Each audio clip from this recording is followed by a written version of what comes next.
Bienvenidos a Derecho Virtual Perú. Hoy, tenemos un análisis a fondo de una decisión fundamental del Tribunal Constitucional peruano, una que, la verdad, redefine un poco los límites del poder. Se trata de este conflicto de competencias, ¿no?, entre el Poder Ejecutivo por un lado y, el Ministerio Público y el Poder Judicial por el otro. Y la gran pregunta es, ¿se puede investigar penalmente a una presidenta o presidente en funciones por delitos que, digamos, no están listados así explícitamente en la Constitución? El Poder Ejecutivo lo que planteó fue que iniciar estas investigaciones fiscales y judiciales contra la presidenta en ejercicio, pues vulneraba su función de dirigir la política general del gobierno. Se basaban mucho en el artículo 117 de la Constitución. Argumentaban que esa lista de causales para acusar a un presidente durante su mandato es una lista cerrada, taxativa.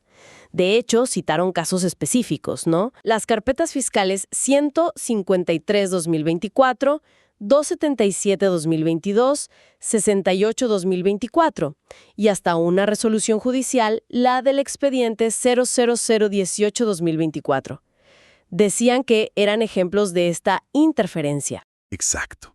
El centro, el corazón del debate, es ese artículo 117. Como dices, permite acusar al presidente, pero ojo, solo por causales muy específicas. Traición a la patria, impedir elecciones, disolver el Congreso de forma ilegal o impedir que funcione el Congreso o el sistema electoral. Nada más. Y claro, la postura del Ejecutivo esa lista es exclusiva. Y su fin es proteger la estabilidad del cargo, la gobernabilidad del país. Pero por otro lado, el Ministerio Público y el Poder Judicial defendieron su facultad. Decían, un momento, nosotros podemos hacer diligencias preliminares.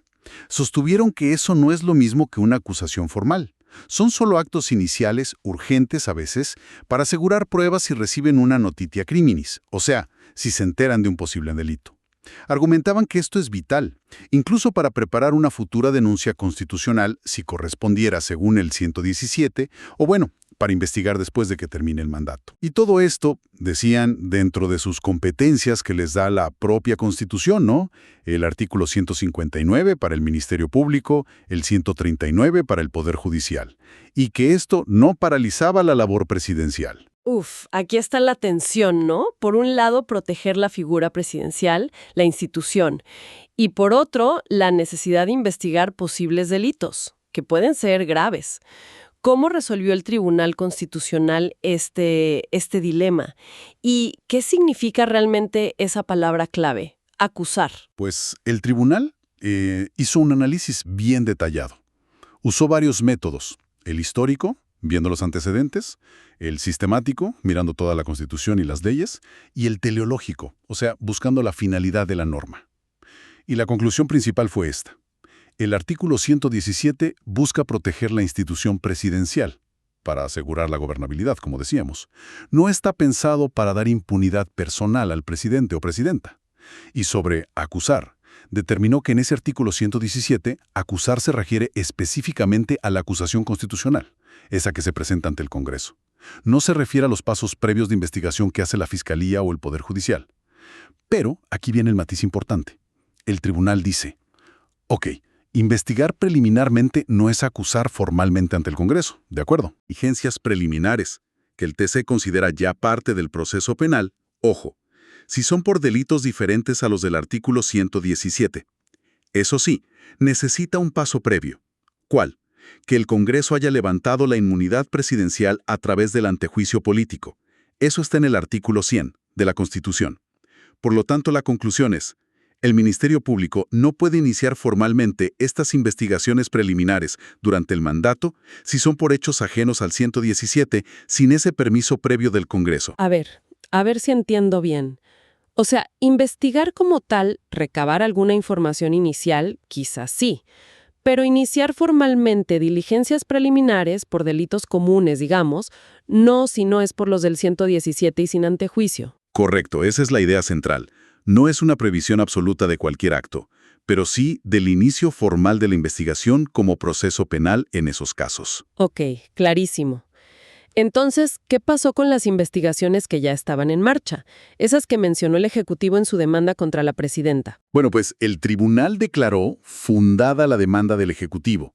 Consideró que esas actuaciones fiscales específicas y la orden judicial de allanamiento, al haberse iniciado por delitos no listados en el 117 y sin que hubiera un antejuicio previo del Congreso, sí afectaron, sí menoscabaron las atribuciones presidenciales. Lo calificó técnicamente como un conflicto por menoscabo de atribuciones en sentido estricto. ¿Y las consecuencias prácticas? ¿Se anuló todo? ¿Se borró lo investigado hasta ahora? No, no exactamente. Aquí el tribunal aplicó un criterio de deferencia institucional. Es como un respeto entre los poderes del Estado, ¿no? Por esa deferencia no se anularon los actos que ya se habían realizado. Pero, y esto es lo clave, sí se ordenó suspender esas investigaciones específicas que estaban en la demanda. O sea, las carpetas fiscales 153-2024, 277-2022, 68-2024 y también los efectos de la resolución judicial del expediente 00018-2024. Todo eso queda suspendido, pero solo en lo que respecta a la presidenta. ¿Suspendido hasta cuándo? Hasta que termine su mandato presidencial. Una vez que concluya su periodo, esas investigaciones podrán continuar. Se reactivan, digamos. Y bueno, más allá de resolver este caso concreto, la sentencia fija pautas, reglas claras para el futuro.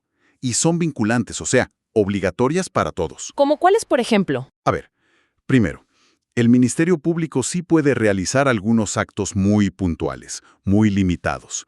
Por ejemplo, tomar una declaración en Palacio una o dos veces, pedir documentos.